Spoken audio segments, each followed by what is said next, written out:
What's going on, everybody? It's Nick Payne with Facemask Fantasy, continuing to profile the 2023 prospects as the NFL Draft quickly approaches.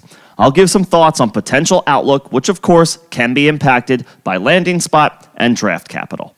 Up today, Oklahoma wide receiver Marvin Mims. Mims is a burner with sub 4.4 speed in the 40-yard dash. He averaged almost 20 yards per catch in his 3 seasons with the Sooners, so he's a big-time play waiting to happen. At least to start the offseason, Mims hadn't been grouped together with the top receiver prospects in this year's class, but his upside is tantalizing enough that an NFL team should make him a day 2 pick. That would confirm a significant investment and multiple opportunities for Mims to succeed at the NFL level. So, who is Marvin Mims, and what's his fantasy outlook for year 1 and beyond? Mims stands at 5'11", weighing around 180 pounds. He came to Oklahoma following a record-breaking high school career in Texas. Mims is Texas high school's career leader in single-season receiving yards, as well as career receiving yards. He finished 4th in career touchdowns and had 114 catches in his senior season alone.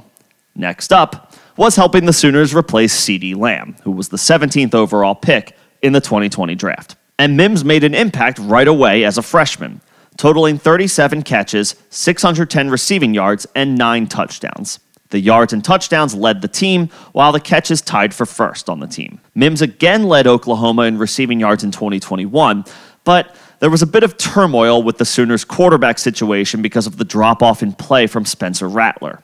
Caleb Williams steadied the ship when he was eventually inserted as the starter, but the instability ultimately impacted the passing game, so numbers across the board suffered a bit. Things improved in 2022, though, and Mims' junior season was his best in college. 54 catches on 91 targets for 1,083 yards and 6 touchdowns.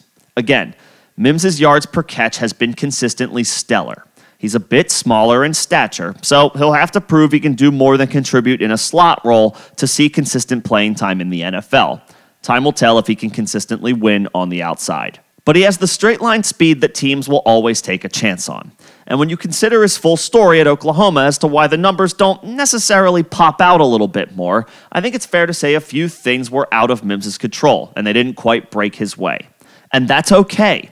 He flashed enough talent and big playability, in my mind, to group him closer to the top of this year's prospects than the bottom. Prior to the NFL draft, Mims' ADP in Dynasty rookie drafts on Sleeper is the 3rd round in Superflex leagues and the late 2nd, early 3rd round in 1-quarterback leagues. Assuming your rookie draft is a 12-teamer, there aren't 24 prospects I'd rather take a shot on over Mims.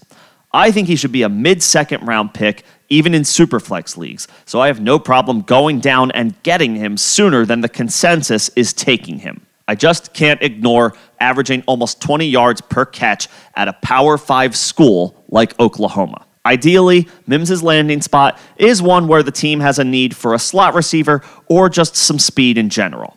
The Chargers, who currently have the 54th pick, immediately come to mind. We'll, of course, revisit Marvin Mims once we know his landing spot and draft capital, but what do you guys think? Put any thoughts you have in the comment section below, and we can have a conversation about this. I also host live streams on my channel each Thursday, all off-season long, at 6 p.m. Eastern. Come hang out, come get any questions answered you may have, or feel free to bring up any general fantasy topics, Dynasty or otherwise, you wish to discuss. Till then, this is Nick with Facemask Fantasy. Don't forget to subscribe. Thanks for listening.